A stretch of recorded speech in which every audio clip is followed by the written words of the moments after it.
Well, there seems to be a lot going on in the world as always, and we'll be talking about that here on World Politics. I know that Sasha's got some things on his mind about Canada and the tariffs, and we've also got conversations going on about the peace talks in between Russia and Ukraine. Apparently, Putin is trying to put some questions about the legitimacy of Zelensky as a leader, which makes no sense to me, but I guess that's his latest way of delaying what's going on. But I'll bring Sasha into the conversation and we'll see what he's got to say about a number of these issues. Because I was looking at some of the news briefs earlier, and I saw where there was apparently Putin was questioning the legitimacy of Zelensky as the leader of Ukraine, and I know a lot of people are actually questioning his legitimacy as he is a war criminal. And we also know that there's a lot of people that are wondering about the legitimacy of Trump as a leader. But definitely, I'll let you talk about your thoughts around these issues and all along those lines, and we'll see who else joins us as well. Thank you, Mark. Okay, let's get right into the subject. Yes. Ukraine, Russia, Donald Trump. Yes. Okay, let's understand what each side wants and how we can reconcile it into some kind of package where little by little there will be some kind of a peace arranged. The Putin's goal is complete destruction of Ukraine and killing as many Ukrainian people as possible. That's what he's doing every day, including this 8 months that Trump is in power. Right. What Zelensky wants, he wants to free his country from Russian invaders. That's it. Mm-hmm. What Trump wants, this is real mystery. And if you will understand that, then you understand all his politics, all his talking, and everything else. Supposedly, the first thing what we should have in mind is he wants Nobel Peace Prize. And for that, as he claims, he already settled 7 conflicts around the world. So Ukraine, Russia will be number 8. So then he will settle a conflict like every hour and a half. So he will settle 750 conflicts around the world. And he will be, actually, he should get more than 1 Nobel Prize, but maybe several at the same time. And for the next 15 years, he will be always nominated and getting Nobel Peace Prize. Okay, I have no problems with that. Give it to him. Situation is more complicated than that. Okay. What's the need for Trump beside Nobel Prize, Peace Prize, which he will get anyway, even if there will be no peace Ukraine and Russia? He already settled so many conflicts around the world. So he will get Nobel Peace Prize. I would be very happy if he would get it tomorrow. Okay, here's your Peace Prize, Nobel Peace Prize. This is you're the greatest peacemaker in the world since Jesus Christ. It's all yours. I would be very happy, actually.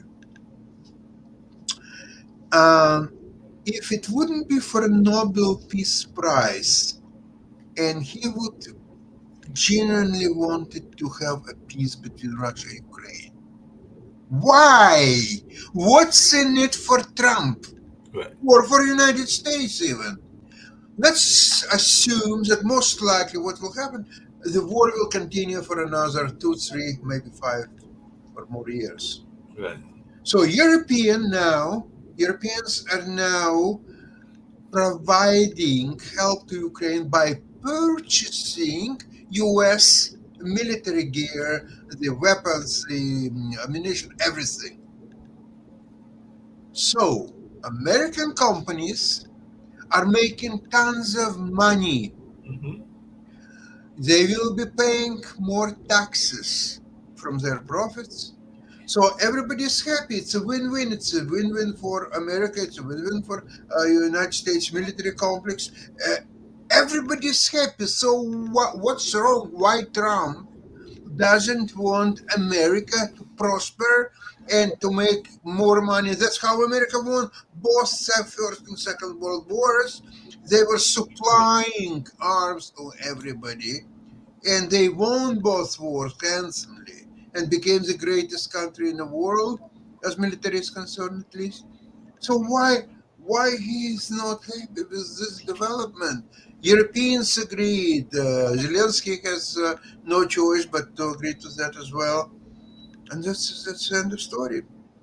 So we don't understand. At least I don't understand that. Maybe some people will correct me and explain to me, "Oh, Sasha, you don't understand. This works this way, that way. Therefore, you're all wrong, and it doesn't work the way you propose." No. So far, nobody ever corrected me. Well, So the only thing I can, sorry, the only thing I can say about that, Sasha, yeah, is that apparently, um, even in those agreements, a lot of them are agreements that, like, only on paper. They're not actually standing, because I know that even in the one between Congo and Rwanda, they're already back to fighting again. And I think the one in some of the Asian countries, they're already fighting again. So I guess he needs to get a agreement or a couple of agreements that actually stick. I think the one in the Eastern European country that he has so far. I think that that's sticking so far, Armenia and that other country and everything. I he think. never arranged that. They were fighting for 30 years. Right. Finally, Azerbaijan has collected a pretty strong army, and Turkey was on the side of Azerbaijan as a Muslim country. So they actually uh, got the victory in that conflict themselves without Trump even not understanding even where these countries are. He wouldn't find them on the map. It's well beyond his capacity and his knowledge of geography and any basic sciences to understand anything. So all they did, they came over to Washington when they already arranged all peace conditions among Well. themselves. And what they did, they all signed in front of Trump. Hmm. They signed a peace treaty? No, no. They signed, they agreed to some kind of a, there will be a corridor for trading and the movement, uh, and they will name it after Trump. That's Oh well. all what's really happening there. Now, let's come now to Trump. So, Hmm. as it's evident from what I just said, Right. he really, in my opinion, he doesn't need peace. If you will put aside Nobel Peace Prize, other than that, he he doesn't really need this peace. Furthermore, it contradicts United States and its military complex interests. So, in a way, if you think that he is really wants peace and he's ready to inflict problems to its industrial military complex and all country as a result, you have to look a little bit farther. Right. Let's take what he's done in 8 months in the office. Right. So he talked to Putin several times on the phone. He sent Vitkov several times flying to Moscow. It's going on now. They have a meeting in Alaska with Putin. For 8 months, I'm not aware even of a single thing where Putin would yield to Trump or Ukraine or anybody else for that matter.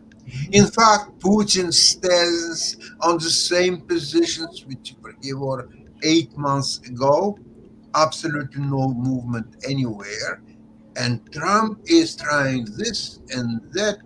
And now it appears to me that Trump knows very well that Putin will not yield anything, but he wants to continue this play as he is really trying for a peace. Look at he's done this, and he flew there, and Vitkov went there, and he talked Putin on the phone, and he does this and that for 8 months. You must be an idiot if you are trying something for 8 months which doesn't work, and you keep trying for 9 months and 10 months, and you're doing that. This is a madness, unless this is his plan to cover Putin, not to put any actions like sanctions or sending military to Ukraine, and just keep status quo as it is now, which would allow Putin, without any punishment, continue to kill Ukrainian children, women, men. And this now, it's clear to me that all what Trump is doing, he is pretending that he is for a peace or so on. So maybe he'll indeed grab this Nobel Peace Prize.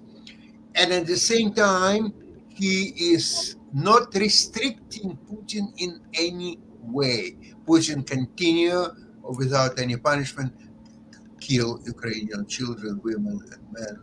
And that's what's happening in front of our eyes. Right. Are we all blind? We don't understand really what Trump is doing, and what's really on his mind is to cover Putin all the way. He absolutely despises Zelensky and Ukraine, but he's not doing that openly as he did in February. Right. No, he's not doing. He is a peacemaker. So he listens to Putin. Now he listens to Zelensky. He listens to European leaders. What is changing? Nothing. Absolutely nothing. It's all play. It's all theater. Trump is an actor, a producer, and he is doing his own show. He's every day on the screens of television and internet and everywhere else. That's all about And Trump's. speaking of theater and all along those lines, why do you think that he is so anti-Eastern Europe and everything along those lines? Because if I remember correctly, isn't his current wife of Eastern European descent? I think she's from Slovakia, if I remember correctly, and all along those lines. The current wife, Slovenia, probably. huh? She's from Slovenia. Slovenia, right? Yeah. Um, he is not only against Eastern Europe, he's against Western Europe just as well. I remember that the first trip in his first presidency and now second presidency, where did he go? He went to Arab nations, to United Arab Emirates and Saudi Arabia, because that's where the money is. Yeah.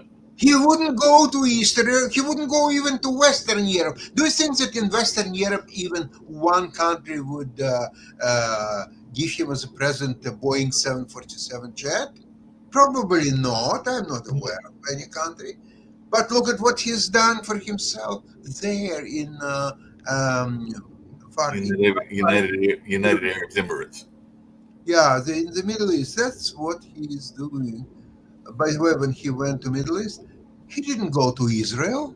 Israel wouldn't give him 747. No. So he went there where he got 747 and many other perks, presents, and whatever else. Wow. That's answering your question. Yeah, that does answer the question. But I did hear that, I guess that, which I know you've talked about several times on this show and other shows and everything, this notion that no American has had to sacrifice their life. But I guess there's going to be, and I guess some of the European countries have agreed, this peacekeeping force. So I just wanted your take on this peacekeeping force, and will there ever be a peacekeeping force? Because I know that's worked in certain other conflicts and everything along those lines. Doesn't there were peacekeeping forces way back when in Vietnam and everything like that. So are they actually going to have a peacekeeping force made of, say, like people from Finland and France and England and some of those countries that were meeting with Trump? And is there going to be any United States presence in these peacekeeping forces, or is it going to be all Western European countries and Eastern European countries? Good question, Mark. Um, I'll tell you one thing: there will be no peacekeeping force of English people or Finns or French or anybody else. And you know why? Because there will be no peace. There will be no peace for the next several years, and everything will be decided on the front lines. Right. Don't spend your time and thinking about, oh, peace is, it's almost there. Oh, Trump said that he will make a meeting with Putin and then with this guy and the three of them and so on. Don't buy it. It's all this and 75 cents will buy you a cup of coffee. Only on the front lines. There is no other way to solve this war. No other way. I'll tell you one thing. Why Putin cannot stop the war, really. And Trump was offering him all kind of financial incentives to finish the war. Trump has to study history. There was no war in history that would be decided financially. No. All wars were ever decided on the battlefields. Do you think that Hitler in his last several months, if he would offer some financial incentives to US and England to stop the war, do you think it would work? Absolutely no. However, the replacement of Hitler as a leader, if all these attempts of his life, at least one of them would be successful, then some peace agreement could have been arranged. So if Putin will be ousted out of power or better, killed by his own people, that could open genuine peace negotiations. And but the problem is that Trump is much older than Putin. So out of the two, and remember, Putin is in great health, unlike Trump. So if anybody will go, it will be definitely Trump, not Putin. So here's a problem. If indeed somehow the peace would have been arranged next week, so it means that 1 million Russian soldiers, all well armed, coming back to Russia. And what do you think they're going to do in Russia? Now they're not getting any perks and salaries as the army men and so on. Now they're on their own. What do you think they're going to do? We saw it a couple of months ago. We saw it in the Kursk region, which Russians are getting back. And the few villages that they took over, what was happening in these villages?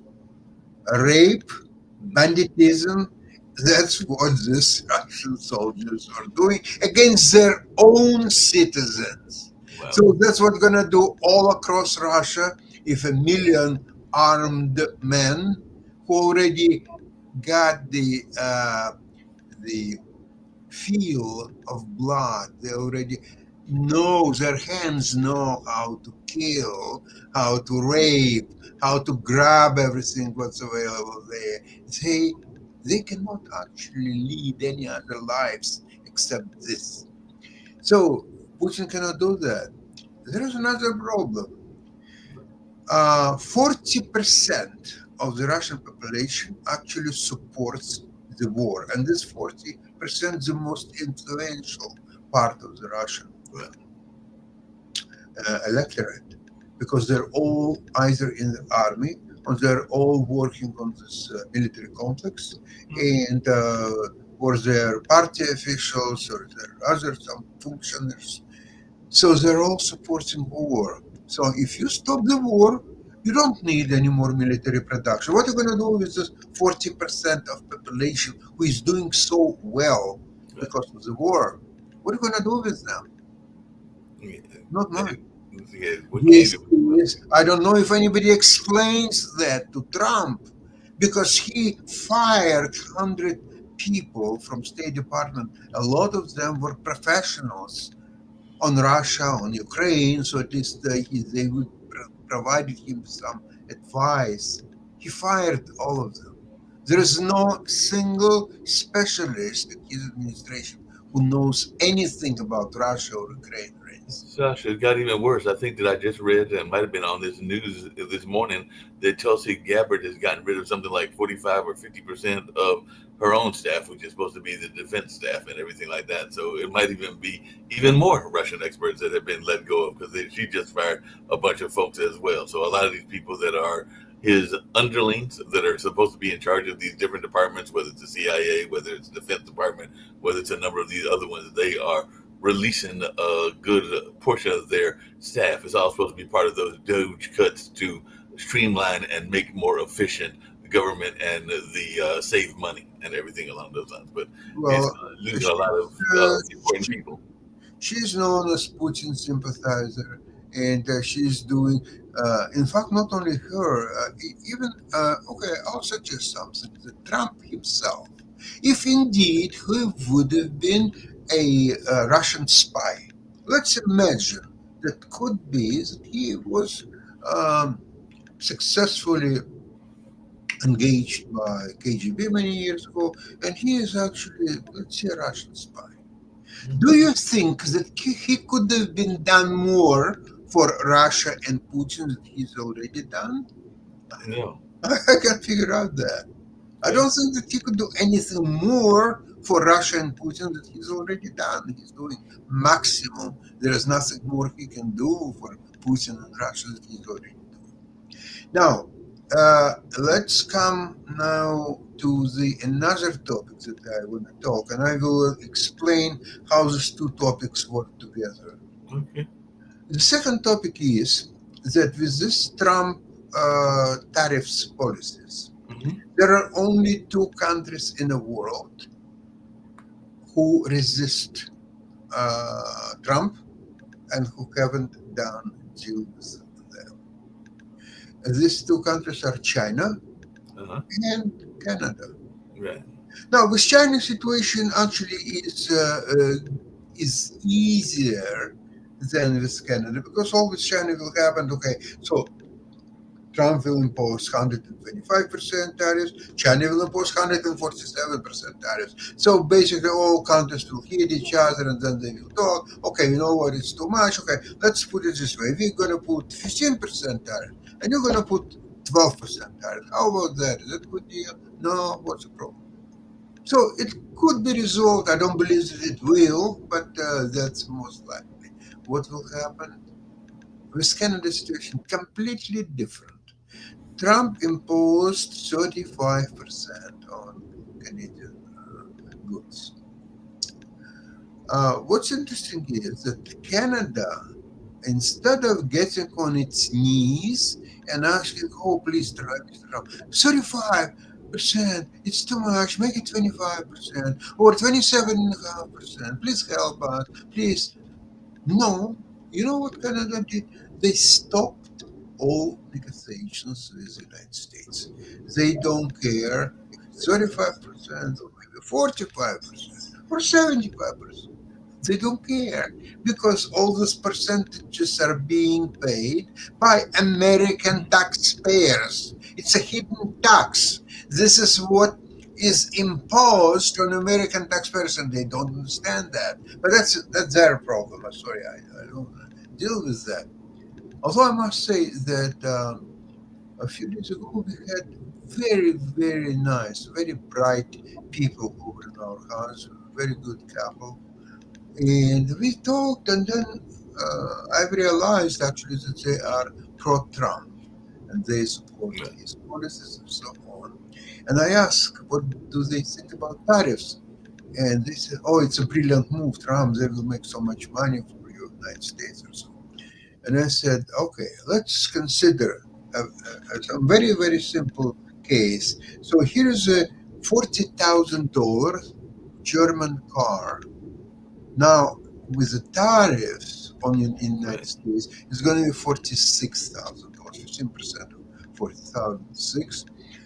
So now it's $46,000 car. So who is paying the difference between 40,000? Germany? No. All Germany did is sold the car for $40,000. They sold the car, they're out. Now, who bought the car? Oh, it's a US importer. Let's see, Mercedes USA or some private importer. That's okay. So now he's stuck with $46,000 price, Right. 40 plus 15%. So who is going to pay that extra $60,000? Germany? No. Not Germany. No. Yeah, So the maybe importer. American people will pay, those who will eventually purchase that car. So they will stuck with $6,000. Alternative, that importer will eat this $6,000. He will pay for it. Now, what's happened there is that unfortunately his profitability will fall. So, if it's a public company, then all shareholders will suffer as the result of lower profitability. And to stay afloat, he will have to start firing people. Because if not, then he will not be profitable anymore. And in fact, maybe he will have to close the door after a few months. So one way or another, it's either importer, which employs American people, some of whom will be fired, or it's American consumer, or both. Okay, so Trump then protects U.S. manufacturers. So So because it's not now, a good situation for me. well, because it's a very good situation for U.S. manufacturers, because the car which cost 40,000, German car, will cost now 46, so their $40,000 cars are becoming much more competitive. So if that's the case, they can ratchet up prices not to $46,000, for $43,000, maybe $44,000. So they are, without any changes, any new gadgets or any improvements in their cars, they can now charge and make more money. And who is paying this more money? American taxpayer. Finally, when I explained that all to these people over, they were speechless. They said, "We never thought about it." How about that? Well, So, they never in thought about it at all.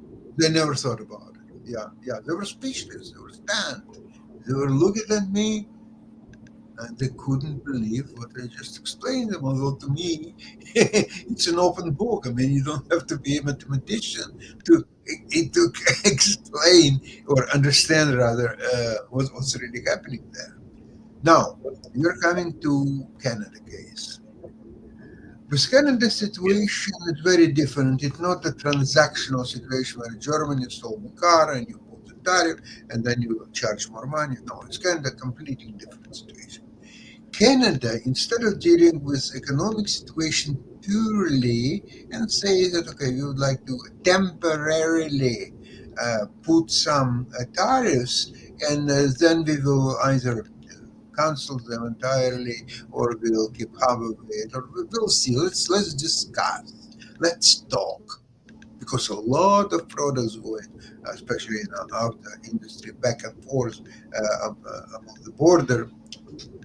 Now, he humiliated Canada by suggesting that it's going to be 51st state of the Yep. United States. That's where it's all started.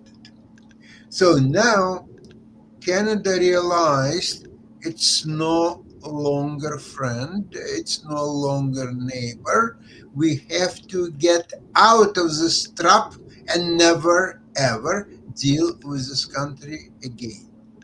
So Wow. Canada is now developing completely new trade routes.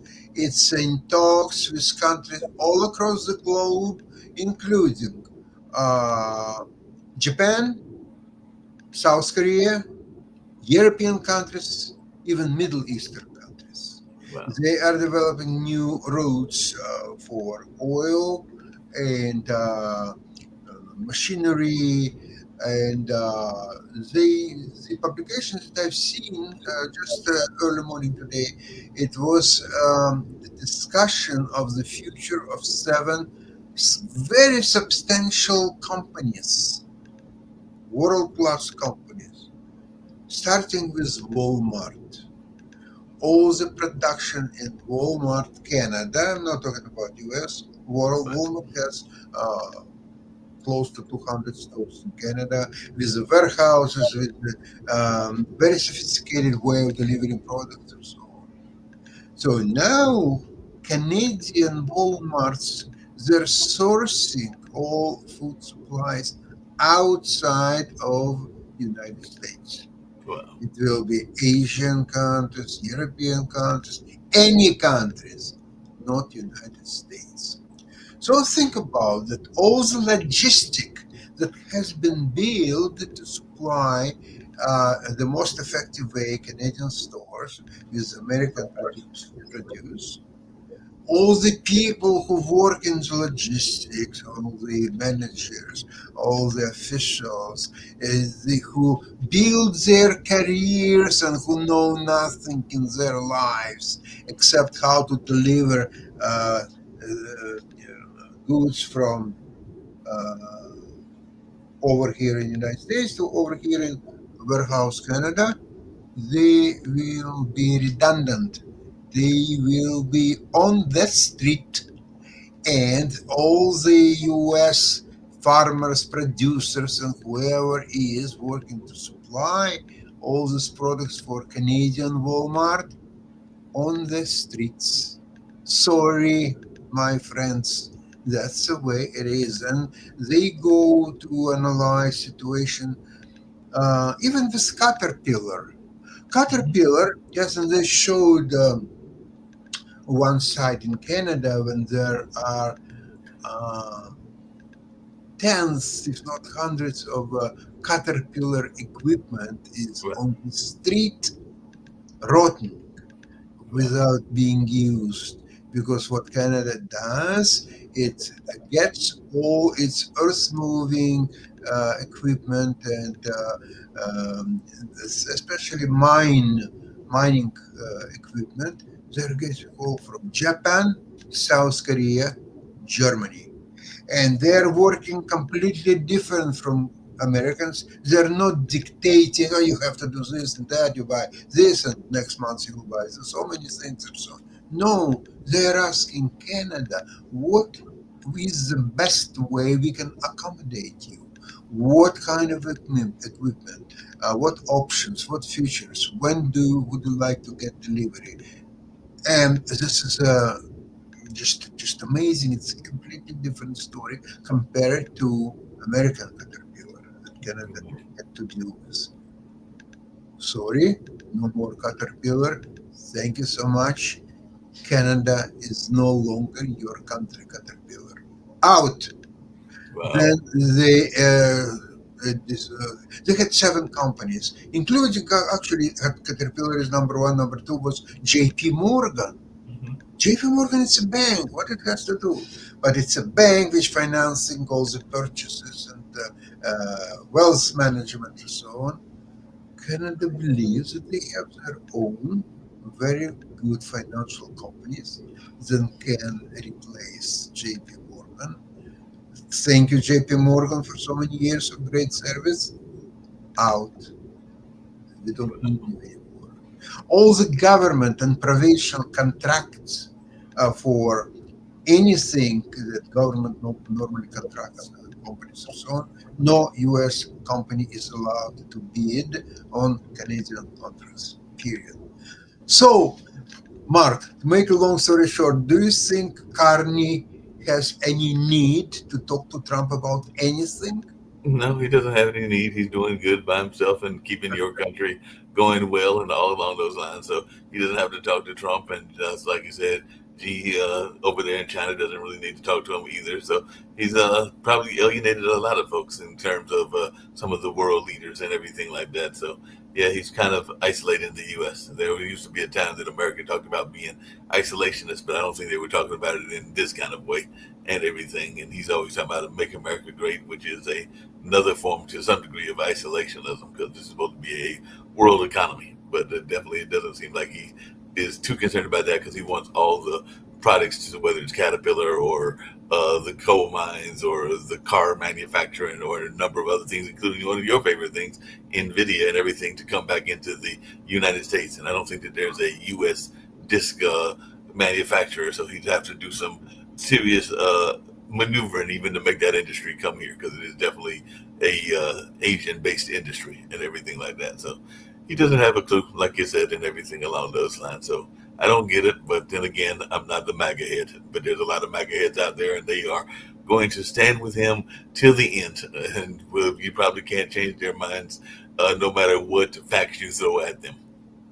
Well, before we finish, I'd like to mention that today was released a jobless report claims it goes up, not in a drastic way, nothing terrible happened, but it keeps coming higher and higher. And tomorrow is Fed Chairman Jerome Powell is going to speak at 10 o'clock. It can affect market in a major way. It could be negative, it could be positive, we'll see. But with the latest data, I'm very skeptical that there will be substantial rate cuts, and therefore market's reaction may not be very positive. Okay, Mark, with that, I would like to thank you and your listeners and our Yes. listeners. And please don't forget to send me a link for this program and for earlier program. Yes, I'll definitely do that and everything like that. And we'll get ready to wrap up right now. So I'll actually end a little bit early because we got to get to Coco's show at 6 o'clock and I got to do some preparation for that. So it's been a good conversation. A lot of folks learned a lot, but I will definitely send you Modern Investment as well as this show so that you can pass it on to your people as well. But it's been a fun show and I'll get that to you in the next hour or two. Thank you, and we'll see you tomorrow for a chess show and for Ukrainian show at 11, right? Exactly. Yeah, chess show, Ukrainian, as well as for World Edition. So I'll see you 3 times tomorrow. So we'll definitely have some good conversation. So see you Thanks then. a lot. No problem. Bye. All the best. Bye bye. Best to you as well.